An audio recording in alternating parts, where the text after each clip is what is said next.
Welcome friends, my YouTube channel. So today we are going to start mathematics class 7. So our first chapter is integers. So now we start the integer chapter first.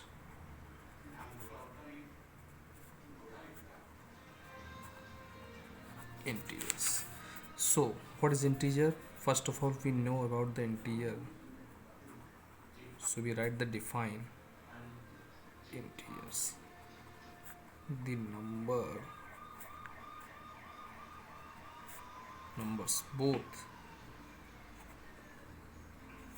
negative and positive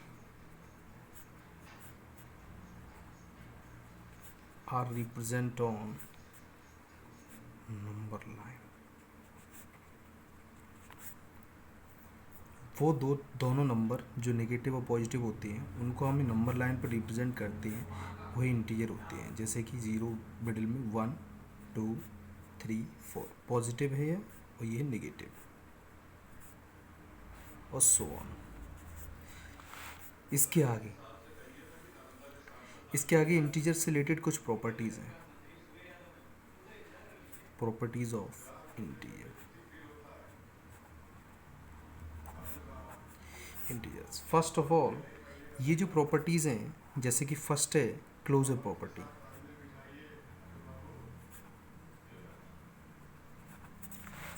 दूसरी property है हमारी commutative property.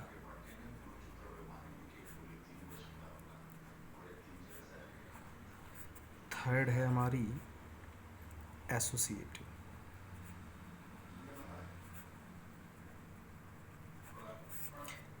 आज का हमारा ये chapter का introduction part है.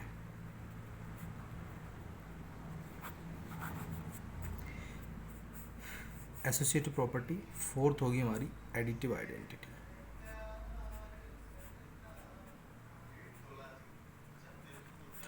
अब ये चारों प्रॉपर्टी है हमारी इंटीजर की. इसके आगे हम देखेंगे तो ये जो चारों प्रॉपर्टी हैं ये इंटीजर के लिए बताई गई हैं, बट ये सबसे पहले होल नंबर को भी फॉलो करती हैं. होल नंबर में भी इनका यूज़ होता है, जो क्लास 6 में पढ़ा है आपने. प्लस इंटीजर में हम देखेंगे इनको अब. और ये प्रॉपर्टीज़ को अब हम करेंगे बारी बारी से इनके मैथमेटिकल ऑपरेशन, जैसे addition, subtraction, multiplication and division. ठीक है. तो सबसे पहले हम देखते हैं फर्स्ट प्रॉपर्टी जो हमारी क्लोजर है. Closure property addition. तो क्लोजर प्रॉपर्टी एक्चुअली है क्या, वो मैं लिखता हूँ. क्लोजर प्रॉपर्टी ये है कि when we do mathematical operation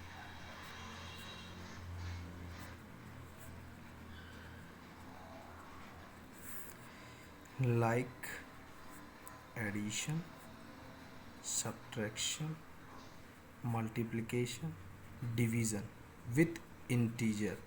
integer के बारे में बात हो रही है तो इंटीजर लिखेंगे. होल नंबर होता तो whole number. With integer we get result also as an integer.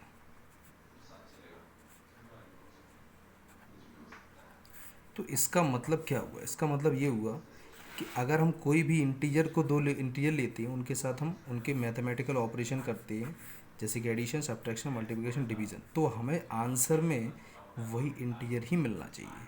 तो इसके लिए हम सबसे पहले करेंगे एडिशन.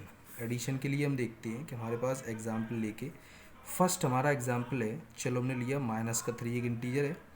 आप एडिशन कर रहे हैं तो प्लस लगाएंगे, और 2 लिया हमने, ये पॉजिटिव है वैल्यू और नेगेटिव वैल्यू है. तो मैंने आपको ऑलरेडी बता रखा है कि जो पॉजिटिव और नेगेटिव दोनों टाइप के नंबर होते हैं वो इंटीजर होते हैं. तो इसका मतलब सॉल्यूशन इसका करेंगे तो -3 + 2 आने वाला है -1. तो आप देखो यहाँ पर ये इंटीजर था, ये भी इंटीजर है, और जो रिज़ल्ट हमारा आया वो भी इंटीजर आया. तो हम क्या कह सकते हैं कि इंटीजर जो है वो एडिशन फॉलो करते हैं. नेक्स्ट है subtraction.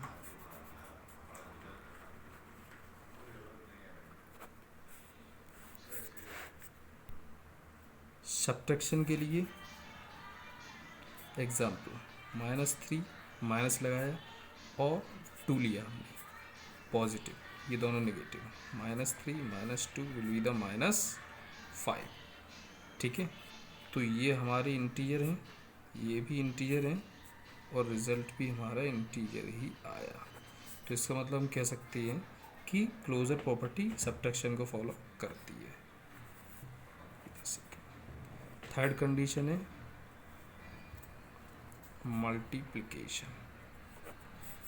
मल्टीप्लिकेशन में भी हम चलो इन्हीं एग्जांपल्स का यूज़ करते हैं। जैसे कि हमारे पास क्या था, -3 मल्टीप्लाई 2, तो -3 का 2 से मल्टीप्लाई होगा तो -6 आंसर आएगा। तो हम कह सकते हैं कि ये भी इंटीजर, ये भी इंटीजर और आंसर हमारा ये भी इंटीजर। तो इसका मतलब मल्टीप्लिकेशन को भी क्लोजर प्रॉपर्टी फॉलो करती है। नेक्स्ट आता है हमारा फोर्थ वाला जो है डिवीज़न। डिवीज़न, तो डिवीज़न में भी सीधी सी बात है, हमने -3 लिया और डिवाइड रखा किसका, 2 का। तो अगर हम इसको सॉल्व करेंगे तो -3 डिवाइड बाई 2, तो इसकी वैल्यू क्या आने वाली है, 1.5। देख लो, -3 को हमने 2 से, 2 1 जे 2, 1 आया, पॉइंट लगाया 0, 2 5 जे 10, तो 1.5 आया, वो भी किसका, नेगेटिव। तो कह सकते हैं कि ये हमारा इंटीजर नहीं है, नॉट एन इंटीजर। तो इसका मतलब सीधी सी बात है कि क्लोजर प्रॉपर्टी डिवीजन को फॉलो नहीं करती है। बस ये हुई हमारी क्लोजर प्रॉपर्टी। अब हम बात करेंगे सेकंड प्रॉपर्टी जो है हमारी commutative property. Commutative property, commutative property में क्या है, उसका एक जनरल रूल है, वो ये है कि अगर हमारे पास कोई फर्स्ट वैल्यू है और हमने अगर उसको, चलो हम एडिशन की बात करेंगे तो एडिशन में बता देता हूँ। ए है, ए का अगर हम बी से एडिशन कर रहे हैं तो इक्वल टू में बी का ए से करने पर हमें इक्वल टू में वैल्यू मिलनी चाहिए। तो हम एग्जाम्पल से समझते हैं। हमारे पास 3 है, प्लस लगाया, 2 है, इंटीजर ले रहे हैं हम। अब ये जो बी है वो फर्स्ट प्लेस पे आएगा, 2 और प्लस करके -3। तो हमने -3 + 2, और यहाँ क्या होगा, 2 -3। हमारे पास सॉल्व करेंगे तो -3 में से 2 माइनस होगा तो 1 बचेगा, वो भी नेगेटिव। और इधर से भी देखेंगे तो यहाँ से भी हमारे पास -1 बचेगा। तो इसका मतलब क्या हो रहा है कि दोनों साइड हमारे पास वैल्यू सेम आ रही है। यहाँ इंटीजर का केस नहीं कि इंटीजर आए, हमें ये देखना है कि वैल्यू सेम आना चाहिए। तो इसका मतलब क्लोजर प्रॉपर्टी किस में, एडिशन में फॉलो करती है, क्योंकि इसमें दोनों साइड क्या आ रहा है, सेम वैल्यू आ रही है। क्लियर हुई बात। तो इसका मेन रीज़न ये है कि if we add, subtract, multiply and divide the two value in any order, so now the answer will be the same both LHS and RHS। Clear हुई इतनी बात। नेक्स्ट हम देखेंगे कम्यूटेटिव को सब्ट्रैक्शन में।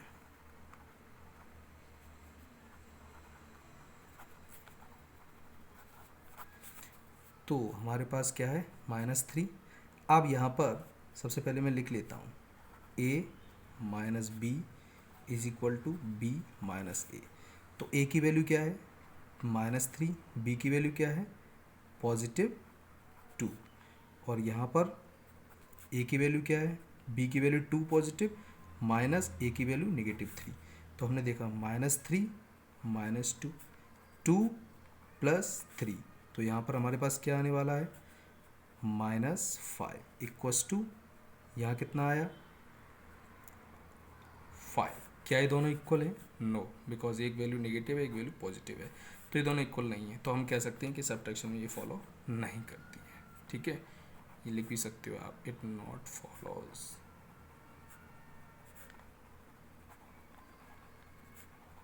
Subtraction.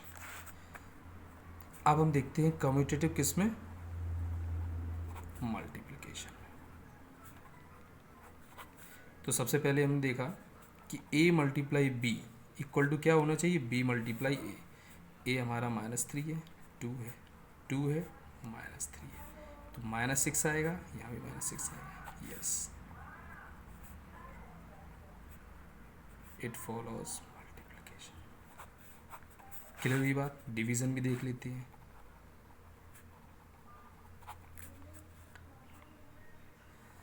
A divide by B divide by A.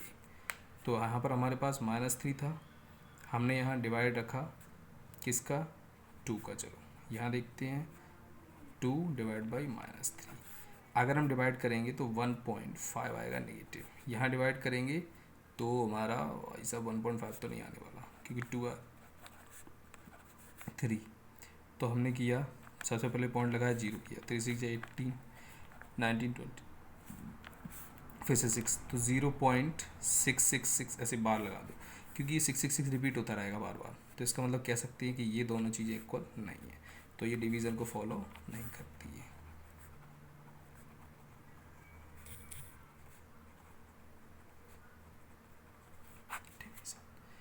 तो ये थी हमारी कम्यूटेटिव। हम एसोसिएटिव करेंगे नेक्स्ट वीडियो।